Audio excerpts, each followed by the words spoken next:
8ನೇ ಅಧ್ಯಾಯ 17ನೇ ವಾಕ್ಯ ಓದ್ರಿ ಅಮ್ಮ. ನನ್ನನ್ನು ಪ್ರೀತಿಸುವವರನ್ನು ನಾನು ಪ್ರೀತಿಸುತ್ತೇನೆ, ಆತುರದಿಂದ ಹುಡುಕುವವರು ನನ್ನನ್ನು ಕಂಡುಕೊಳ್ಳುವರು. ದೇವರ ವಾಕ್ಯ ಏನ್ ಹೇಳ್ತಾ ಇದೆ? ನನ್ನನ್ನು ಪ್ರೀತಿಸುವವರನ್ನು ನಾನು ಪ್ರೀತಿಸುತ್ತೇನೆ, ಆತುರದಿಂದ ಹುಡುಕುವವರು ನನ್ನನ್ನು ಕಂಡುಕೊಳ್ಳುವರು. ಎಲ್ಲರೂ ಕಣ್ಣುಗಳನ್ನು ಮುಚ್ಚಿ ಪ್ರಾರ್ಥನೆ ಮಾಡಿಕೊಳ್ಳೋಣ. ಮಹೋನ್ನತನೇ, ಒಡೆಯನೇ, ಕರ್ತನೆ, ರಾಜನೇ, ಸರ್ವಕೃಪಾನಿಧಿಯೇ, ನಿಮಗೆ ಸ್ತೋತ್ರಗಳಯ್ಯ. ನಮ್ಮ ಹತ್ರ ಇವತ್ತು ನೀವು ಮಾತಾಡುತ್ತಿರುವುದಕ್ಕಾಗಿ ಸ್ತೋತ್ರಗಳು. ನಮ್ಮ ಸಭೆ ಮಕ್ಕಳಿಗೆಲ್ಲರಿಗೂ ನಿನ್ನ ವಾಕ್ಯದಿಂದ ಆರೋಗ್ಯ, ನೆಮ್ಮದಿ ಎಲ್ಲವೂ ನಮ್ಮ ಮನಸ್ಸಿಗೆ ನೀವು ನೀಡಿ ನಮ್ಮನ್ನು ಕಲಿಯಿಸಿ ಅಂತ ನಾವು ಕೇಳಿಕೊಳ್ತಾ ಇದ್ದೀವಿ. ನಿನ್ನ ಚಿತ್ತಾನುಸಾರವಾಗಿ ನಡೆಯಲು, ನಿನ್ನ ವಾಕ್ಯಾನುಸಾರವಾಗಿ ನಡೆಯಲು ನಮಗೆ ಸಹಾಯ ಮಾಡಿ. ನಿನ್ನ ಪರಿಶುದ್ಧ ಆತ್ಮದಿಂದ ನಡೆಸಿಕೊಡಿ. ನಿಮ್ಮ ಪರಿಶುದ್ಧ ಆತ್ಮ ಸಹಾಯ ನಮ್ಮೆಲ್ಲರಿಗೂ ಬೇಕಾಗಿದೆ ಅಂತ ನಾವು ಪ್ರಾರ್ಥನೆ ಮಾಡುತ್ತಾ ಯೇಸುವಿನ ನಾಮದಲ್ಲಿ ಬೇಡುತ್ತಿದ್ದೇವೆ ತಂದೆಯೇ, ಆಮೆನ್. Hallelujah, hallelujah. ದೇವರ ವಾಕ್ಯ ಏನ್ ಹೇಳ್ತಾ ಇದೆ ಅಂದ್ರೆ, ನನ್ನನ್ನು ಪ್ರೀತಿಸುವವರನ್ನು ನಾನು ಪ್ರೀತಿಸುತ್ತೇನೆ.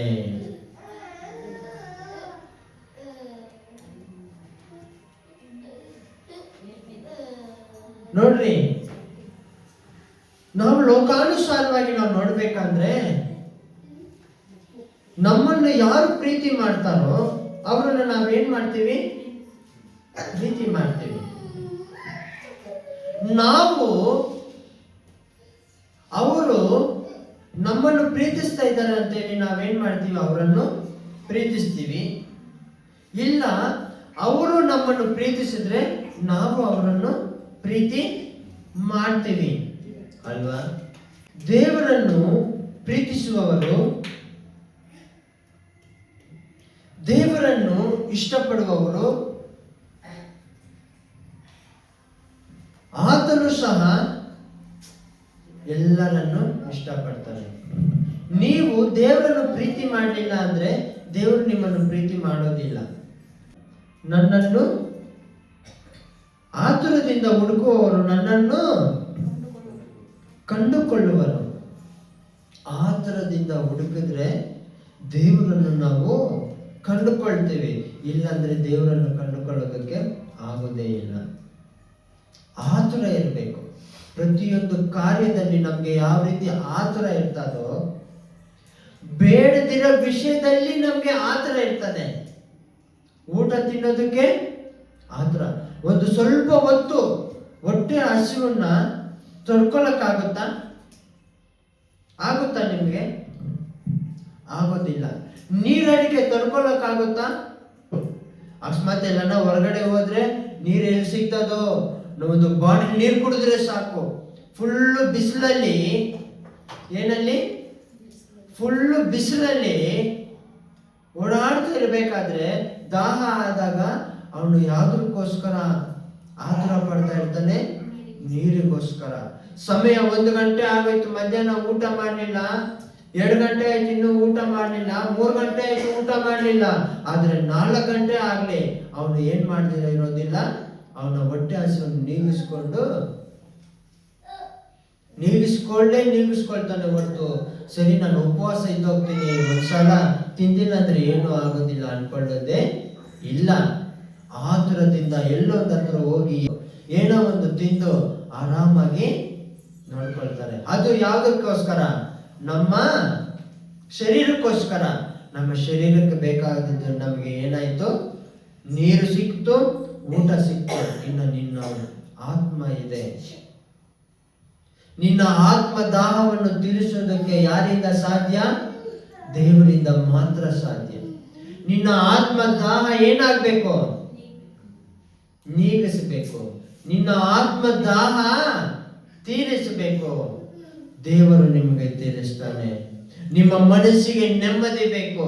ನಿಮ್ಮ ಹೃದಯಕ್ಕೆ ನೆಮ್ಮದಿ ಬೇಕು. ನಿಮ್ಮ ಹೃದಯ ತುಂಬಾ ಕಳವಳದಿಂದ ತುಂಬಿದೆ. ಇದು ಯಾರು ಕೊಡ್ತಾರೆ ಅಂತಂದ್ರೆ ದೇವರು ನಿಮಗೆ ಕೊಡ್ತಾರೆ. ಮನುಷ್ಯರು ಕೊಡುವುದು ಅಲ್ಲ.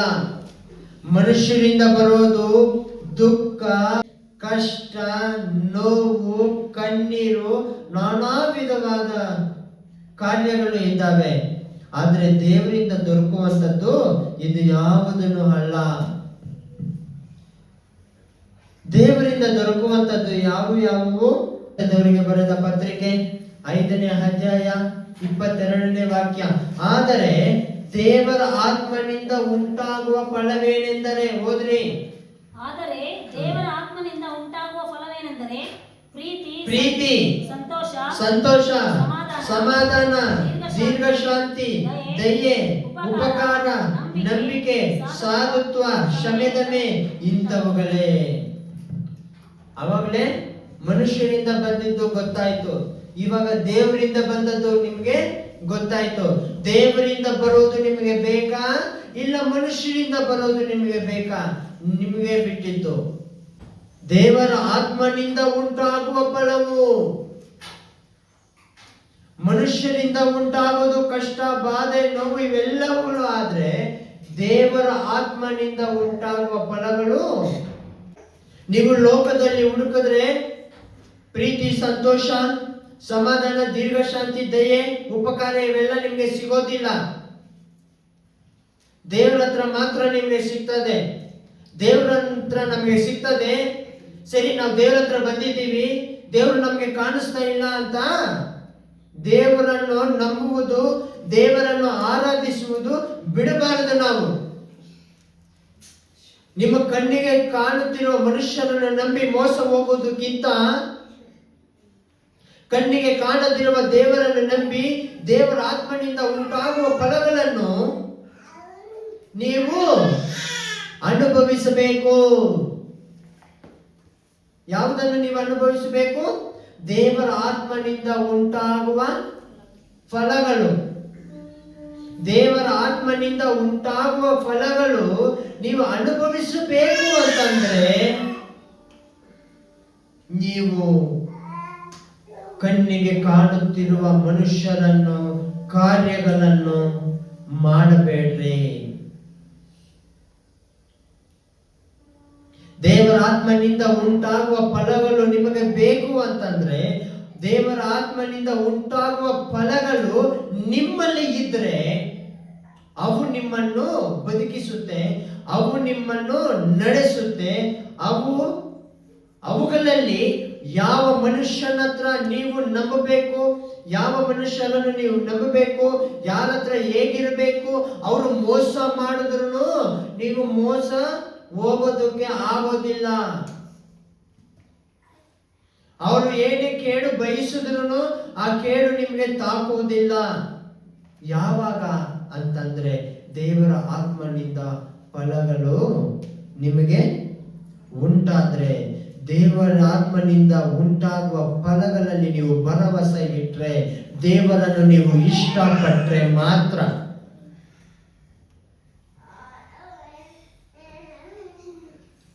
ಸರಿ, ಮನುಷ್ಯರು ನಿಮಗೆ ಮೋಸ ಮಾಡದಿರ ಇರಬಹುದು, ಮನುಷ್ಯರು ನಿಮಗೆ ಕೆಟ್ಟದ್ದು ಬಯಸದಿರ ಇರಬಹುದು, ಒಳ್ಳೆಯದೇ ಬಯಸಬಹುದು. ಆದರೆ ಅವೆಲ್ಲವುಗಳು ಶಾಶ್ವತವಾದದ್ದು ಅಲ್ಲ, ಕ್ಷಣಿಕ ಅಷ್ಟೇ. ಮನುಷ್ಯರು ಕೊಡುವಂಥದ್ದು ಕ್ಷಣಿಕ. ಮನುಷ್ಯರು ಕೊಡುವಂಥದ್ದು ಅಂದ ಚಂದ ಇರುವವರೆಗೂ. ಮನುಷ್ಯರು ಕೊಡುವಂಥದ್ದು ನಮ್ಮ ಹತ್ರ ದುಡ್ಡು ಇರೋವರೆಗೂ. ನಿನ್ನ ಹತ್ರ ದುಡ್ಡು ಇಲ್ಲದಿರುವಾಗ ಯಾರು ಹೇಗಿರ್ತಾರಂತ ತಿಳಿದುಕೊಳ್ಳಿ. ದುಡ್ಡಿರುವಾಗ ಹೇಗಿರ್ತಾರಂತ ತಿಳಿದುಕೊಳ್ಳಿ. ನಿಮ್ಗೆ ಕಷ್ಟ ಬಂದಾಗ ಯಾರಾಗ್ತಾರಂತ ತಿಳಿದುಕೊಳ್ಳಿ. ನೀವು ಸಂತೋಷ ಇದ್ದಾಗ ಯಾರ್ಯಾರು ಬರ್ತಾರೆ ಅಂತ ತಿಳಿದುಕೊಳ್ಳ್ರಿ. ಕಷ್ಟ ಇರಲಿ, ದುಃಖ ಇರಲಿ, ಸಂತೋಷ ಇರಲಿ, ದೇವರು ನಿಮ್ಮನ್ನೇನ್ ಮಾಡೋದಿಲ್ಲ, ಪ್ರೀತಿ ಮಾಡದಿರೋ ಇರೋದಿಲ್ಲ, ನಿಮ್ಮನ್ನು ದೂರ ತಳ್ಳುವುದು ಇಲ್ಲ. ದೇವರು ನಿಮ್ಮನ್ನು ಹೆಚ್ಚಾಗಿ ಪ್ರೀತಿ, ಸಂತೋಷ, ಸಮಾಧಾನ, ದೀರ್ಘಶಾಂತಿ, ದಯೆ, ಉಪಕಾರ ಇವೆಲ್ಲವುಗಳನ್ನು ನಿಮಗೆ ದೀರ್ಘಕಾಲ ಕೊಡ್ತಾರೆ. ಮನುಷ್ಯರಲ್ಲಿ ಇವೆಲ್ಲವೂ ಸಿಗೋದಿಲ್ಲ. ಸಿಕ್ಕರೂ ಅದು ಶಾಶ್ವತವಾಗಿ ಸಿಗೋದಿಲ್ಲ.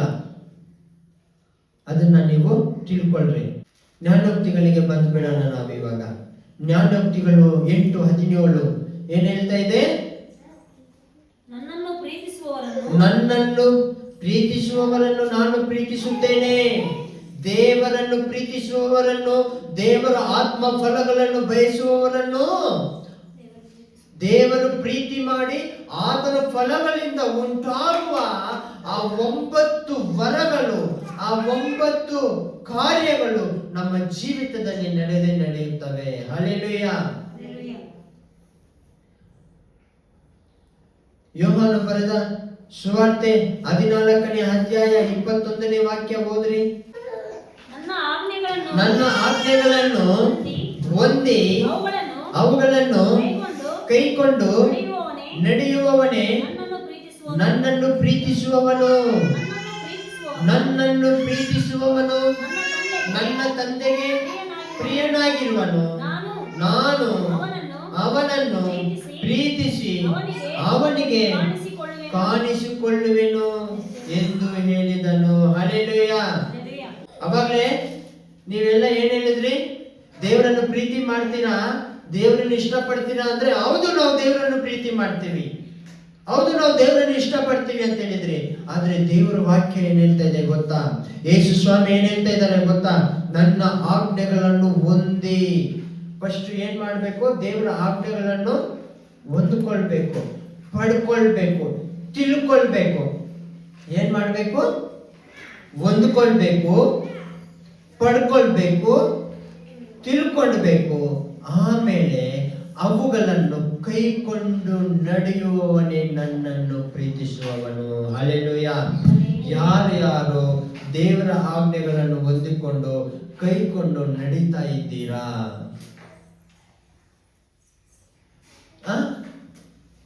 ಯಾರ್ಯಾರು ದೇವರ ಆಜ್ಞೆಗಳನ್ನು ಕೈಕೊಂಡು ನಡೀತಾ ಇದ್ದೀರಾ? ದೇವರ ಆಜ್ಞೆಗಳನ್ನು ಕೈಕೊಂಡು ನಡೀತಾ ಇರುವವನೇ ದೇವರನ್ನು ಪ್ರೀತಿಸುವವನು ಅಂತ ದೇವರ ವಾಕ್ಯ ಹೇಳ್ತಾ ಇದೆ. ನನ್ನನ್ನು ಪ್ರೀತಿಸುವವನು ನನ್ನ ತಂದೆಗೆ ಪ್ರಿಯನಾಗಿರುವನು. ಯೇಸು ಸ್ವಾಮಿಯನ್ನು ಪ್ರೀತಿಸುವವನು ಪರಲೋಕದಲ್ಲಿರುವ ನಮ್ಮ ತಂದೆಗೆ, ಪರಲೋಕದಲ್ಲಿರುವ ತಂದೆಗೆ ಪ್ರಿಯನಾಗಿರುವನು. ಪರಲೋಕ ತಂದೆಗೆ ಪ್ರಿಯನಾಗಿದ್ರೆ ಭೂಮಿ ಆಕಾಶವನ್ನು ಉಂಟು ಮಾಡಿದ ಸರ್ವಶಕ್ತನು, ಪಂಚಭೂತಗಳನ್ನು ಉಂಟು ಮಾಡಿದ ಸರ್ವಶಕ್ತನು, ನೋಡ್ರಿ ಆತನು ನಿಮಗೆ ಸಹಾಯ ಮಾಡುವವನಾಗಿದ್ದಾನೆ. ಹಲ್ಲೆಲೂಯಾ.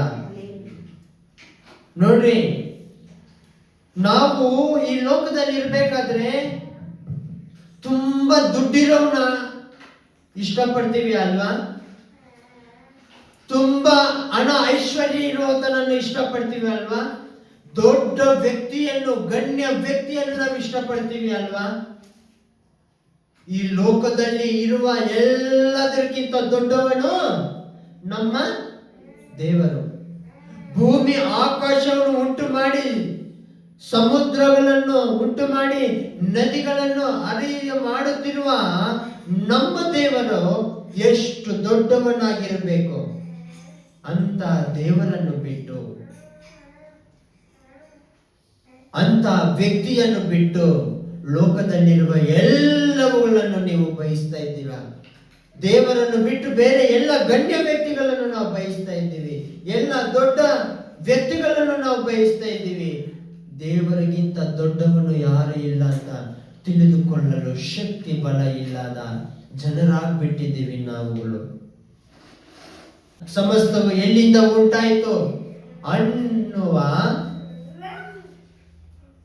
ಯೋಚನೆ ಮಾಡುವ ಶಕ್ತಿ, ಸಾಮರ್ಥ್ಯ ಇಲ್ಲದವರಾಗ್ಬಿಟ್ಟಿದ್ದೀವಿ ಇವತ್ತು ನಾವು ನೀವು ಎಲ್ಲರೂ. ಸಮಸ್ತವು ಯಾರಿಂದ ಉಂಟಾಯಿತು, ಹೇಗೆ ಉಂಟಾಯಿತು, ಎಲ್ಲಿಂದ ಉಂಟಾಯಿತು ಅಂತ ತಿಳಿದುಕೊಳ್ಳದೆ ಅವರೇ ದೊಡ್ಡವರಂತ ತಿಳಿದುಕೊಂಡು ಅವರಿಗೆ ಅವರೇ ರಾಜರಾಗಿ, ಅವರಿಗೆ ಅವರೇ ಗಣ್ಯರಾಗಿ ದೇವರನ್ನು ತೊರೆದು ನಾಸ್ತಿಕರಾಗಿ ಬದುಕಿದ್ರು ಅವರಿಗೆ ಏನು ಫಲ ಸಿಗಲಿಲ್ಲ.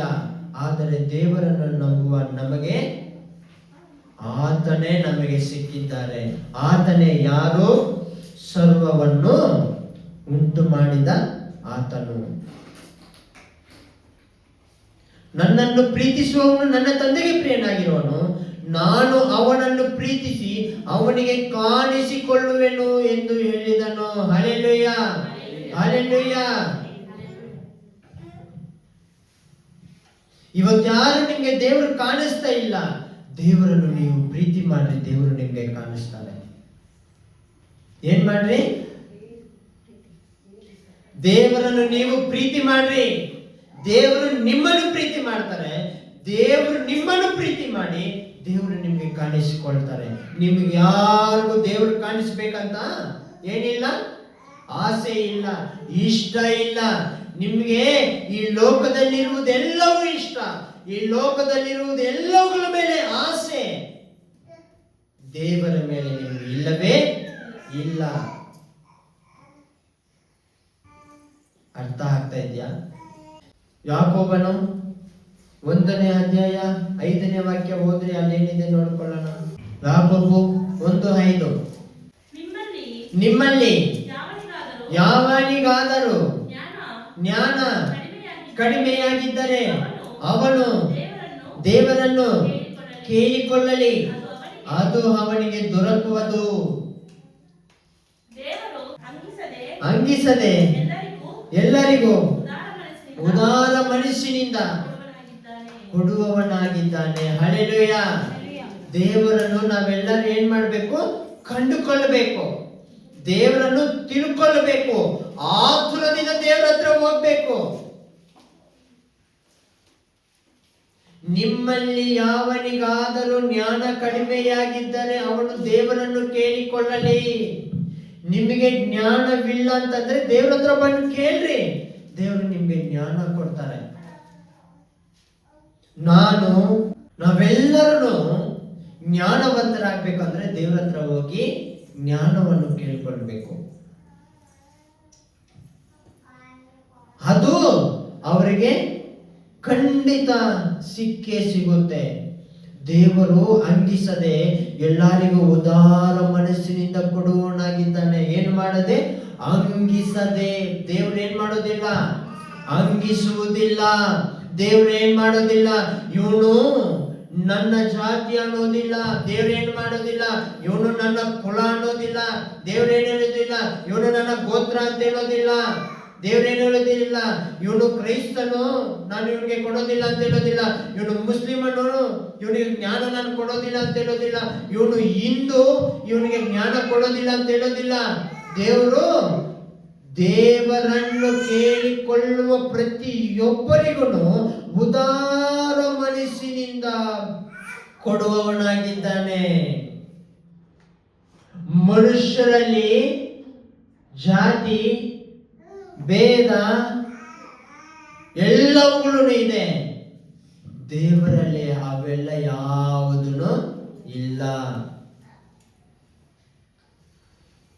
ಅದಕ್ಕೆ ಮನುಷ್ಯರನ್ನು ಬಿಟ್ಟು ದೇವರನ್ನು ನಂಬಿಕೊಳ್ಳ್ರಿ ಅಂತ ನಾವು ಹೇಳೋದು. ಮನುಷ್ಯರ ಮಾತು ಕೇಳೋದಕ್ಕಿಂತ ದೇವರ ಮಾತು ಕೇಳಿದ್ರೆ ನಾವು ಜ್ಞಾನವಂತರಾಗ್ತೀವಿ. ಆ ಜ್ಞಾನ ನಮ್ಮನ್ನು ಎಲ್ಲಿ ಕರ್ಕೊಂಡು ಹೋಗುತ್ತೆ? ದೇವರ ರಾಜ್ಯಕ್ಕೆ ಕರ್ಕೊಂಡು ಹೋಗುತ್ತೆ. ದೇವರ ರಾಜ್ಯ ಎಂಥದ್ದು? ನಿತ್ಯ ಜೀವವುಳ್ಳದ್ದು. ದೇವರ ರಾಜ್ಯದಲ್ಲಿ ಏನಿಲ್ಲ? ಮರಣ ಇಲ್ಲ. ದೇವರ ರಾಜ್ಯದಲ್ಲಿ ಏನಿಲ್ಲ? ಕಷ್ಟ ಇಲ್ಲ, ಕಣ್ಣೀರಿಲ್ಲ. ತಿಳ್ಕೊಳ್ರಿ ಅಂದ್ರೆ ನೀವು ತಿಳ್ಕೊಳ್ಳೋದಿಲ್ಲ.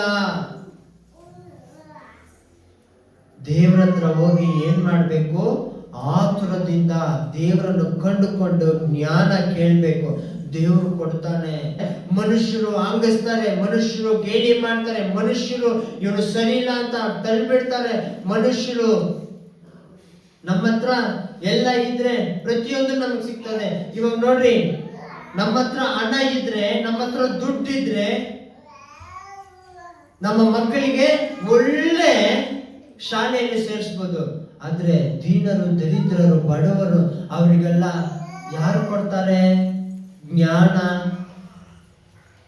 ದೇವರು ಕೊಡ್ತಾರೆ. ವಿದ್ಯೆ, ಬುದ್ಧಿ, ಜ್ಞಾನ ಎಲ್ಲ ಯಾರು ಕೊಡ್ತಾರೆ? ವಿದ್ಯೆ, ಬುದ್ಧಿ, ಜ್ಞಾನ ಇವೆಲ್ಲಗಳು ಲೋಕದಲ್ಲಿ ಕಲಿತು ಅದರಿಂದ ಅವನು ಏನ್ ಮಾಡ್ತಾನೆ ಗೊತ್ತಾ? ದೇವರನ್ನು ತಿಳಿದುಕೊಳ್ಳೋದೇ ಇಲ್ಲ. ಅವನ ಜ್ಞಾನ ಹೆಚ್ಚಿದೆ, ಅವನ ಪದವಿ, ಅವನ ಸ್ಥಾನ ಎಲ್ಲವೂ ಹೆಚ್ಚಿದೆ.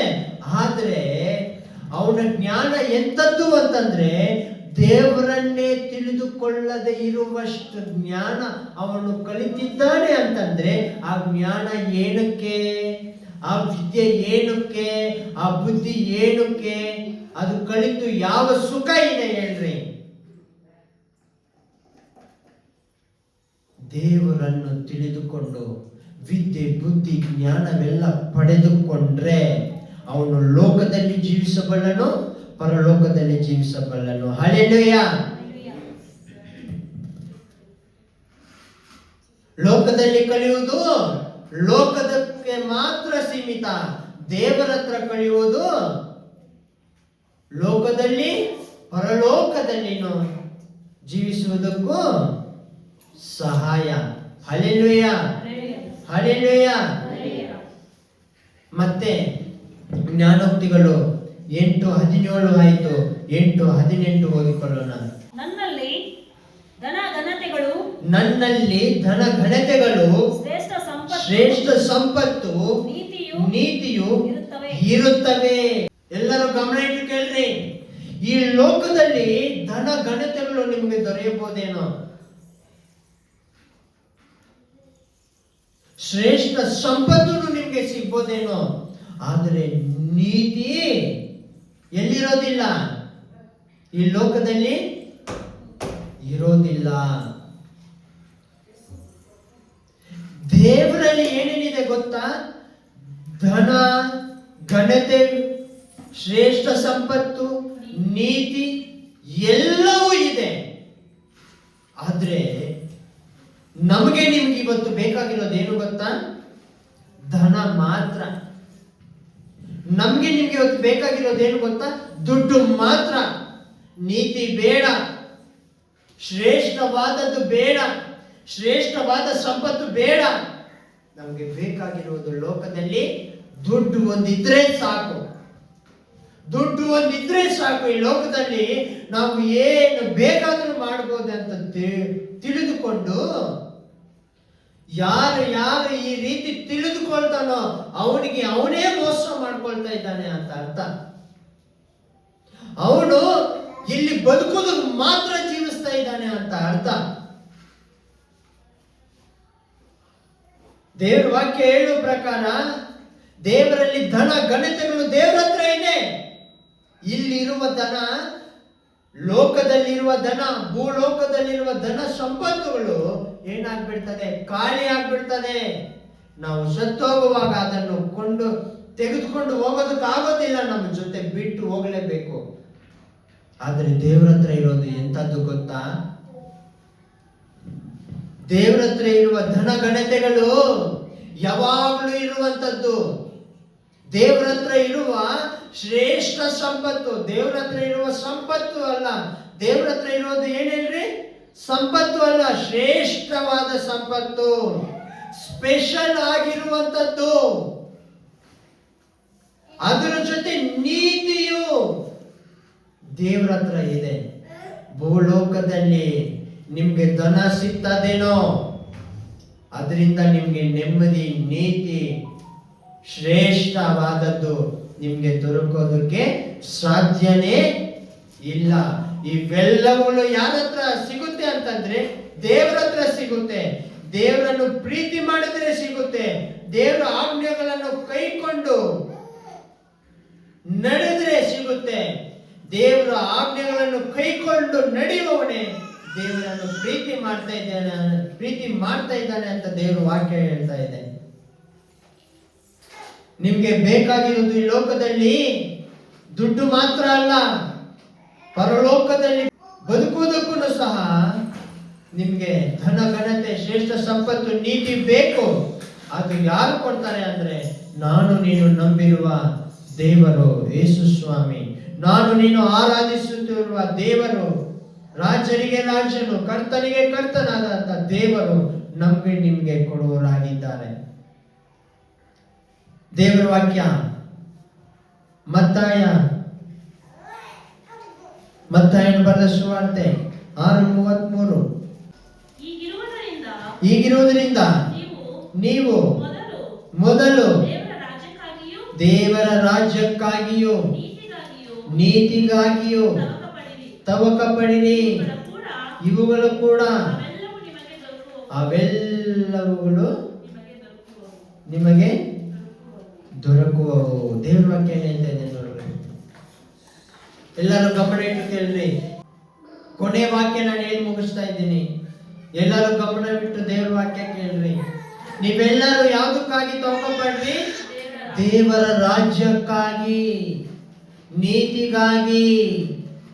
ದೇವರ ರಾಜ್ಯಕ್ಕಾಗಿಯೂ ನೀತಿಗಾಗಿಯೂ ತವಕ ಪಡ್ರಿ. ದೇವರ ರಾಜ್ಯಕ್ಕಾಗಿ ನೀತಿಗಾಗಿ ತವಕ ಪಟ್ರೆ ಇವುಗಳ ಕೂಡ ಅವೆಲ್ಲವೂ ನಿಮಗೆ ದೊರಕುವವು. ಯಾವೆಲ್ಲವೂ ನಿಮಗೆ ದೊರಕುವವು? ದೇವರ ರಾಜ್ಯಕ್ಕಾಗಿ ನೀತಿಗಾಗಿ ತವಕ ಪಡುವವರಿಗೆ ಈ ಲೋಕದಲ್ಲಿ ಜೀವಿಸುವುದಕ್ಕೆ ದೇವರು ಸಹಾಯ ಮಾಡ್ತಾರೆ. ದೇವರ ರಾಜ್ಯಕ್ಕಾಗಿ ನೀತಿಗಾಗಿ ತವಕ ಪಟ್ರೆ ಊಟ, ಬಟ್ಟೆ, ನಿದ್ದೆ, ಆರೋಗ್ಯ, ನೆಮ್ಮದಿ, ಸಮಾಧಾನ, ದೇವರ ಆತ್ಮನಿಂದ ಉಂಟಾಗುವ 9 ಫಲಗಳು ನಿಮ್ಗೆ ಏನಾಗುತ್ತೆ? ಸಿಗ್ತವೆ. ಜ್ಞಾನೋಕ್ತಿಗಳಲ್ಲಿ ನಾವು ಓದಿಕೊಂಡ ಪ್ರಕಾರ ಧನ, ಘನತೆ, ಗೌರವ, ಶ್ರೇಷ್ಠ ಸಂಪತ್ತು, ನೀತಿಯು ಇವೆಲ್ಲವುಗಳು ನಿಮಗೆ ಸಿಗುತ್ತೆ. ಯಾವಾಗ? ದೇವರ ರಾಜ್ಯಕ್ಕಾಗಿ ನೀತಿಗಾಗಿ ತವಕ ಪಟ್ಟಾಗ ಮಾತ್ರ. ನೀವು ಯಾರನ್ನು ಆಯ್ಕೆ ಮಾಡ್ಕೊಳ್ತೀರಿ? ದೇವರ, ಮನುಷ್ಯರ? ಇವತ್ತು ನಿಮ್ಗೆ ಬಿಟ್ಟಿದ್ದು ನಿಮ್ಮ ಹೃದಯಗಳಲ್ಲಿ. ನಿಮ್ಮ ಹೃದಯ ನಿಮ್ಮದು, ಮನಸ್ಸು ನಿಮ್ಮದು, ನಿಮ್ಮಲ್ಲಿರುವ ಆತ್ಮ ನಿಮ್ಮದು. ಆದ್ರೆ ನೀವು ಯಾವುದಕ್ಕೆ ನಿಮ್ಮ ಮನಸ್ಸು ಕೊಡ್ತೀರಾ? ನಿಮ್ಮ ಹೃದಯ ಯಾವುದಕ್ಕೆ ಕೊಡ್ತೀರಾ? ನಿಮ್ಮ ಆತ್ಮ ಯಾರಿಗೋಸ್ಕರ?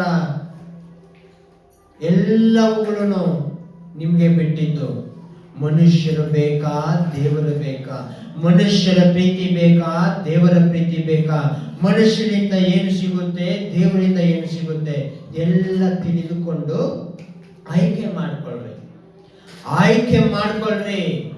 ದೇವರನ್ನು ಆಯ್ಕೆ ಮಾಡ್ಕೊಂಡ್ರ ದೇವರ ಆಜ್ಞೆಗಳನ್ನು ಕೈಕೊಂಡು ನಡೆಯಿರಿ. ದೇವರ ಆಜ್ಞೆಗಳನ್ನು ಕೈಕೊಂಡು ನಡೆಯುವವನು ದೇವರನ್ನು ಪ್ರೀತಿ ಮಾಡ್ತಾ ಇದ್ದಾನೆ ಅಂತ ಅರ್ಥ. ಇಲ್ಲಂದ್ರೆ ದೇವರನ್ನು ನೀವು ಪ್ರೀತಿ ಮಾಡ್ತಾ ಇಲ್ಲ ಅಂತ ಅರ್ಥ. ದೇವರ ಆಜ್ಞೆಗಳನ್ನು ಕೈಕೊಂಡು ನಡೆಯುವವನು, ದೇವರ ಹತ್ರ ಹೋಗಿ ಬೇಡಿಕೊಳ್ಳುವವನಿಗೆ ಆ ಒಂದು ಜ್ಞಾನ ಇಲ್ಲಂದ್ರೆ ದೇವರು ಜ್ಞಾನ ಕೊಡ್ತಾರೆ ಅಂತ ದೇವರ ವಾಕ್ಯ ಹೇಳಿದೆ. ಆದ್ದರಿಂದ ನೀವು ಮಾಡುವ ಪ್ರತಿಯೊಂದನ್ನು ಯೋಚನೆ ಮಾಡಿ ದೇವರ ಮಾರ್ಗದಲ್ಲಿ ನಡೀಲಿ ಅಂತ ಪ್ರಾರ್ಥನೆ ನಿಮ್ಮಲ್ಲಿ ಕೇಳಿಕೊಳ್ಳುತ್ತಾ, ತಂದೆ, ಕುಮಾರ, ಪರಿಶುದ್ಧಾತ್ಮ ತ್ರಿಯೇಕ ನಾಮದಲ್ಲಿ